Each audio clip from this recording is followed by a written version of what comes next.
ഞാനിവിടെ ഒരു മിനി കൂളറാണ് ഇവിടെ ഉണ്ടാക്കിയത്. ഇതിലൊരു DC മോട്ടർ യൂസ് ചെയ്തിട്ടുണ്ട്, ഒരു ഫോർവേഡ് ബാറ്ററി യൂസ് ചെയ്തിട്ടുണ്ട്. ഇങ്ങനെ നമ്മളിവിടെ സ്വിച്ച് വരുന്നുണ്ട്, ഇവിടെ ചാർജൊക്കെ ചെയ്യാം. ഈ സ്വിച്ച് ഒന്ന് ഓൺ ചെയ്യുമ്പോൾ കാറ്റ് കിട്ടും. സെക്കൻഡ് മോഡുണ്ട്, ഫാനിൻ്റെ സ്പീഡ് കൂടും. പിന്നെ ഐസിലിട്ട തണുപ്പ് ഐസിട്ട് ഇങ്ങനെ ഐസിലിട്ട ഇങ്ങനെ തണുപ്പ് കൂടും.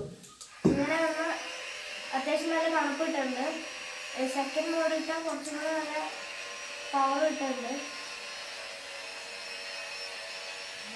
നമ്മൾ ചാർജ് ചെയ്തിടുവാണെങ്കിൽ കുറച്ചും കൂടെ സ്പീഡ് കിട്ടും. പിന്നെ നമുക്ക് ഈ വെള്ളമായി വരില്ല ഐസ്, അപ്പോൾ അത് കളയണമെങ്കിൽ സാധാരണ കുപ്പിയൊക്കെ തുറന്ന പോലെ ഇങ്ങനെ തിരിച്ചിട്ടത് കളഞ്ഞാൽ മതി.